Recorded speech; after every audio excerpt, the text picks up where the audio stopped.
मैं सुनीता बंसल, प्रवक्ता सिविल, राजकीय पॉलिटेक्निक महाविद्यालय से आज आपको सर्वे इंजीनियरिंग के ट्रैवर्स के बारे में बताऊंगी। ट्रैवर्स सर्वे वह मेथड है जिसका उपयोग कंट्रोल पॉइंट्स को एस्टेब्लिश करने के लिए किया जाता है। दो ट्रैवर्स स्टेशंस के बीच की दूरी और उनके बीच के कोण को ज्ञात करने के लिए करके कंट्रोल पॉइंट्स की स्थिति ज्ञात की जाती है। अतः वे आरेख जिनका आरेखन संबंधित भुजा की लंबाई तथा दिक्मान या कोण ज्ञात कर किया जाता है चक्रम कहलाते हैं। एक series of connected survey lines of known length and direction is called a traverse. जब हम कहें जब किसी क्षेत्र का सर्वेक्षण किया जाता है तो क्षेत्र में विभिन्न सर्वेक्षण बिंदु अंकित किए जाते हैं। वो सर्वेक्षण बिंदु क्या होते हैं? हमारे कंट्रोल पॉइंट्स होते हैं। इन बिंदुओं की सापेक्ष स्थिति यानी कि एक के रेस्पेक्ट में दूसरे की स्थिति, उनके दिक्मान यानी उनके या तो मेरिडियन या उनकी दोनों लाइनों के बीच के कोण आदि के बारे में हम अध्ययन करते हैं। जब हम सारे पाठ्यांक ले लेते हैं तो उसको हम जो हमारी ग्राफ शीट है या हमारी शीट होती है उन पे उन सभी बिंदुओं को क्रमागत मिलाने पर जो चक्रम प्राप्त होता है उसे हम ट्रैवर्स कहते हैं। यानी ट्रैवर्स को ड्रॉ करने के लिए हम दो बिंदुओं के बीच की दूरी और उनके दिक्मान या कोण ज्ञात कर लेते हैं, चक्रम कहलाते हैं। ट्रैवर्स जो है चक्रम दो प्रकार के होते हैं, क्लोज ट्रैवर्स और ओपन ट्रैवर्स, बंद चक्रम और खुला चक्रम। पहला क्लोज ट्रैवर्स, क्लोज जैसा कि नाम से बनता है, बंद चक्रम। अब बंद का मतलब क्या हुआ? यानी हमने जिस पॉइंट से शुरू किया है हम डिफरेंट पॉइंट पर सर्वे करते हुए हम वापस लौटकर उसी बिंदु पर आ जाएं। जैसा कि हम कह सकते हैं कि जिस ट्रैवर्स बिंदु से हमने सर्वे प्रारंभ किया है यानी कि हमारा प्रारंभिक सर्वेक्षण बिंदु और अंतिम सर्वेक्षण बिंदु दोनों एक ही हो तो ऐसा चक्रम बंद चक्रम कहलाता है। अर्थात जिस बिंदु से हमारा सर्वे कार्य प्रारंभ हुआ है और पूरा सर्वे आकर पुनः उसी बिंदु पर खत्म हो जाता है तो ऐसा चक्रम बंद चक्रम कहलाता है। अब यहाँ पर हम इस ट्रैवर्स को कहाँ यूज करेंगे?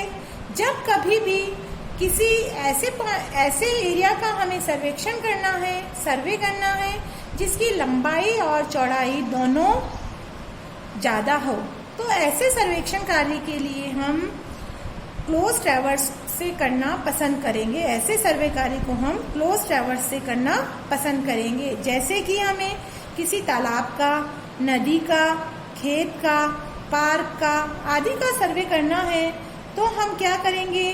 क्लोज ट्रैवर्स करेंगे। क्लोज ट्रैवर्स मेथड यूज करेंगे। क्यों? क्योंकि इसमें हमारे पास एरिया फिक्स है, हम जहां से चले हम चारों तरफ उसका सर्वे करते हैं क्योंकि लंबाई और चौड़ाई दोनों ज्यादा है। तो ऐसे कार्य के लिए हम क्लोज ट्रैवर्स यूज करेंगे। लेकिन कभी हमें जैसे नदी, इसका सड़क का, नाली का, पाइपलाइन आदि बिछाने के लिए सर्वे करना है तो हमें क्या है, उसकी चौड़ाई तो कम है लेकिन लंबाई बहुत ज्यादा है। ऐसे सर्वे कार्य को करने के लिए हम ओपन ट्रैवर्स का यूज करेंगे। जैसा कि इसके नाम से इंडिकेट है, ओपन यानी खुला, यानी जहाँ कहीं पे हम सर्वे करना शुरू करते हैं तो हमारा प्रारंभिक बिंदु तो कहीं है और अंत में सर्वे जाके कहीं और खत्म हो रहा है। यानी ऐसे सर्वेक्षण कार्य जिनकी चौड़ाई तो कम हो और लंबाई बहुत अधिक हो तो ऐसे सर्वे कार्य को करने के लिए हम ओपन ट्रैवर्स का यूज करते हैं। अर्थात इसका प्रारंभिक और अंतिम बिंदु एक नहीं होता। ऐसे सर्वेक्षण कार्य को हम प्राय नाली, पाइपलाइन, सड़क आदि के सर्वे करने के लिए करते हैं ऐसे चक्रम का यूज। जैसा कि अगर हम यहाँ देखें तो हमने फर्स्ट पॉइंट से सर्वे प्रारंभ किया, सेकंड, थर्ड, फोर्थ, फिफ्थ हम सर्वे करते गए। तो हमारा प्रारंभिक बिंदु तो कहीं था और अंत में जाके सर्वे कहीं और खत्म हुआ। तो ऐसे सर्वे को हम क्या कहते हैं? Open traverse. जबकि अगर हम इसमें देखें तो हमने ए बिंदु से सर्वे प्रारंभ किया, हम बी बिंदु पे गए, फिर हमने सी का सर्वे किया, डी का सर्वे किया, ई का सर्वे किया और लौटकर पुनः वापस ए बिंदु पर आ गए। यानी हमने इसी बिंदु से सर्वे प्रारंभ किया था और इसी बिंदु पर आकर हमारा सर्वेक्षण कार्य खत्म हो जाता है। तो ऐसे सर्वे को हम क्या कहते हैं? क्लोज ट्रैवर्स कहते हैं। ये तो हुई सर्वे की विधि, ओपन और क्लोज ट्रैवर्स। नेक्स्ट है चक्रम की विधि, यानी हम इसको ड्रॉ करने के लिए या इसकी विभिन्न रीडिंग को लेने के लिए हम कौन कौन सी विधि को उपयोग करते हैं। चक्रम में जो हम विधियां विभिन्न इसको हमने इसकी विधियां बनाई है वो इस आधार पर बनाई है कि हमने उसकी रीडिंग्स को यानी उसकी डिस्टेंस, लंबाई और कोण को लेने के लिए हमने कौन से इंस्ट्रूमेंट का, कौन से उपकरण का यूज किया है। चक्रम में विभिन्न सर्वेक्षण रेखाओं के दिक्मान व लंबाई को ज्ञात करने के लिए विभिन्न उपकरणों का उपयोग किया जाता है। इन उपकरणों के उपयोग के आधार पर चक्रम को बनाने की निम्न विधियां हैं। ये प्राय 4 प्रकार की होती हैं। पहली चेन ट्रैवर्सिंग यानी जरीब चक्रम, दूसरा चेन एंड कंपास ट्रैवर्सिंग, जरीब तथा दिक् सूचक चक्रम, तीसरा प्लेन टेबल सर्वे ट्रैवर्सिंग, पटल सर्वेक्षण चक्रम, प्लेन टेबल ट्रैवर्सिंग, पटल चक्रम, चौथा थियोडोलाइट ट्रैवर्सिंग, थियोडोलाइट चक्रम। अब यहाँ पर हम देखें जैसे कि इनके नाम से क्लियर हो रहा है, पहला है जरीब चक्रम या चेन ट्रैवर्सिंग।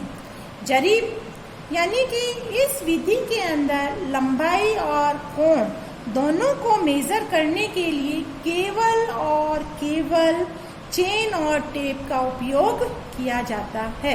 यानी कि ऐसी ट्रैवर्सिंग को करने के लिए हम और किसी इंस्ट्रूमेंट को यूज में नहीं लेते, काम में नहीं लेते, केवल और केवल चेन और टेप का ही उपयोग किया जाता है। अर्थात किसी कोण नापने वाले यंत्र का उपयोग नहीं किया जाता है।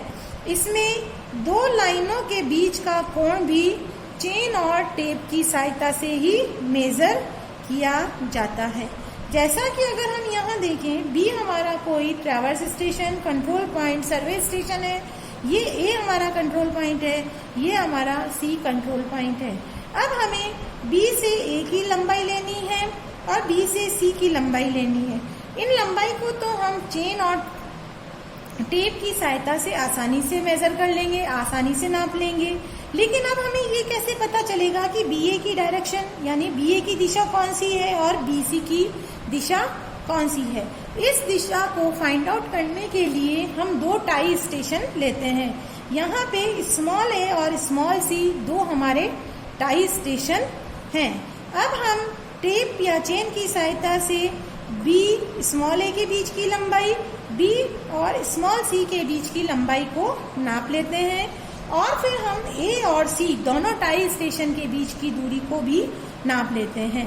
जब हम तीनों के बीच की दूरी को मेजर कर लेंगे तो हमें बी ए की दिशा और बी सी की दिशा ज्ञात हो जाएगी। इसमें हमें बी पर दोनों सर्वेक्षण रेखाओं के बीच बनने वाला कोण पता चल जाएगा। तो इस प्रकार के ट्रैवर्सिंग में हम केवल चेन और टेप का उपयोग करते हैं और कोण को भी चेन और टेप की सहायता से ही मेजर किया जाता है। नेक्स्ट है चेन एंड कंपास ट्रैवर्सिंग। जैसा कि इसके नाम से इंडिकेट है, चेन और कंपास ट्रैवर्सिंग। चेन और कंपास ट्रैवर्सिंग के अंदर जो हम लीनियर मेजरमेंट है उसको तो हम चेन की सहायता से मेजर करते हैं और दिक्मान को हम कंपास की सहायता से मेजर करते हैं। अर्थात हम 2 कंट्रोल बिंदुओं के बीच की लंबाई को तो हम चेन की सहायता से और उनके दिक्मान को हम कंपास की सहायता से लेंगे। इसके अंदर हम डिफरेंट जो पॉइंट है उनके बीच की लंबाई को चेन से ले लेते हैं, इस पॉइंट है, जैसे कि हमारा ये ए पॉइंट है, अब इस ए पॉइंट के हमें दिक्मान लेने हैं। इस ए पॉइंट पे हम कंपास लगा देते हैं। कंपास हमें, जैसा कि आप पहले भी पढ़ चुके हैं, कंपास हमें एक्चुअल नॉर्थ से उस लाइन के मेरिडियन बता देता है। ये फ्री और लूज नीडल मेथड भी कहलाती है, क्योंकि इसके अंदर जो मैग्नेटिक नीडल है वो फ्री होती है। तो यहाँ पे जब हम कंपास को लगाएंगे, फिर हम लाइन ऑफ साइट को बी, जो उसके हेयर है उससे हम देखेंगे, तो हमारी लाइन ऑफ साइट को अगर हम ए बी की डायरेक्शन में करते हैं या ए की डायरेक्शन में, तो अगर हम यहाँ पर हमारी लाइन ऑफ साइट को ए बी की डायरेक्शन में कर देते हैं, तो इससे हमें ए बी लाइन का दिक्मान प्राप्त हो जाएगा। जब हमें ए बी लाइन का दिक्मान प्राप्त हो गया, अब हम ए बी की लेंथ को चेन और टेप की सहायता से मेजर कर लेते हैं। अब हमारे इंस्ट्रूमेंट को हम नेक्स्ट स्टेशन पे रख देते हैं और यहाँ से हम बीसी लाइन का दिक्मान कंपास की सहायता से फाइंड आउट कर लेंगे और बीसी की लेंथ को मेजर कर लेंगे। इस विधि के अंदर हम कोशिश ये करते हैं कि प्राय हम क्लॉकवाइज डायरेक्शन में मूव करें, वो हमारे लिए इजी रहता है। इस ट्रैवर्सिंग के अंदर हम लेंथ को, चेन और एंगल को, दिक्मान को कंपास की सहायता से हम ज्ञात करते हैं, इसलिए हम इसे चेन एंड कंपास ट्रैवर्सिंग कहते हैं। नेक्स्ट है हमारी प्लेन टेबल सर्वे ट्रैवर्सिंग, पटल चक्रम, प्लेन टेबल पटल। इसके अंदर हमें किसी भी जो कोण नापने की, किसी भी कोण नापने के लिए किसी इंस्ट्रूमेंट की आवश्यकता नहीं होती है। क्यों? क्योंकि प्लेन टेबल ट्रैवर्सिंग के अंदर मेजरमेंट और ड्रॉ यानी कि आलेखन का कार्य दोनों एक साथ हो जाता है। इसके अंदर जब हम किसी बिंदु पर प्लेन टेबल को रख देते हैं, तो हम उसकी डायरेक्शन को डायरेक्ट ड्रॉ कर लेते हैं, क्योंकि इसके अंदर फील्ड के अंदर ही आलेखन का कार्य हो जाता है। इसलिए इसके अंदर हमें किसी कोण नापने वाले इंस्ट्रूमेंट की आवश्यकता नहीं होती है। प्लेन टेबल ट्रैवर्सिंग के अंदर मेन हमें यह ध्यान रखना होता है कि प्लेन टेबल का जो ओरिएंटेशन है वो सही रहे। प्लेन टेबल के ओरिएंटेशन में, अनुस्थापन में किसी प्रकार का कोई एरर नहीं आए, क्योंकि सभी स्टेशन का अनुस्थापन जो है वो समान रहे। क्योंकि अगर किसी भी एक बिंदु के अंदर ओरिएंटेशन में गलत आ गया, तो पूरा का पूरा सर्वेक्षण कार्य जो है वो हमारा गलत हो जाएगा। इसलिए प्लेन टेबल ट्रैवर्सिंग का जो मेजर ड्रॉबैक यही है कि हमें ओरिएंटेशन का बहुत अधिक ध्यान रखना होता है। इसमें अगर हल्की सी भी त्रुटि आ जाएगी तो वो पूरे के पूरे सर्वेक्षण कार्य में कुमुलेटिव होती जाएगी और पूरा का पूरा सर्वेक्षण कार्य हमारा गलत कर देगी। तो यहाँ पर अभी तक हमने पढ़ा chain traversing, chain and compass traversing और plane table traversing.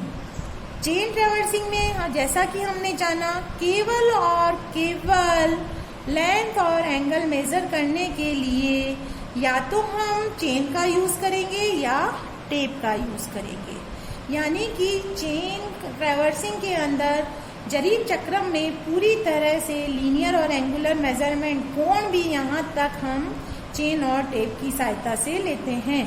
Chain and compass traversing, इस ट्रैवर्सिंग के अंदर लीनियर मेजरमेंट चेन और एंगुलर मेजरमेंट दिक्मान हम कंपास की सहायता से लेते हैं। प्लेन टेबल ट्रैवर्सिंग, इस ट्रैवर्सिंग के अंदर हमें कोई कोण नापने वाले इंस्ट्रूमेंट की जरूरत नहीं, उपकरण की जरूरत नहीं होती। इसके अंदर आलेखन का कार्य क्षेत्र में मेजरमेंट के साथ ही हो जाता है। बस इसके अंदर सबसे ज़्यादा प्लेन टेबल के ओरिएंटेशन का ध्यान रखना होता है कि हमारा प्लेन टेबल सही ओरिएंट हो, अन्यथा हमारा पूरा का पूरा सर्वेक्षण वर्क गलत हो जाएगा। अब हमारा एक ही तरह का ट्रैवर्सिंग की विधि बाकी है, वो है थियोडोलाइट ट्रैवर्सिंग। मैं आपको अगले लेक्चर के अंदर थियोडोलाइट ट्रैवर्सिंग, थियोडोलाइट चक्रम के बारे में बताऊंगी। हम ये कह सकते हैं थियोडोलाइट चक्रम सबसे ज़्यादा उपयोग में आने वाला ट्रैवर्स है तथा इसकी एक्यूरेसी भी बहुत ज़्यादा होती है, क्योंकि थियोडोलाइट का जो अल्पतमांक है वो 20 सेकंड होता है। इसीलिए हमारा जो सर्वेक्षण वर्क है वो बहुत अधिक एक्यूरेसी के साथ होता है। Thank you.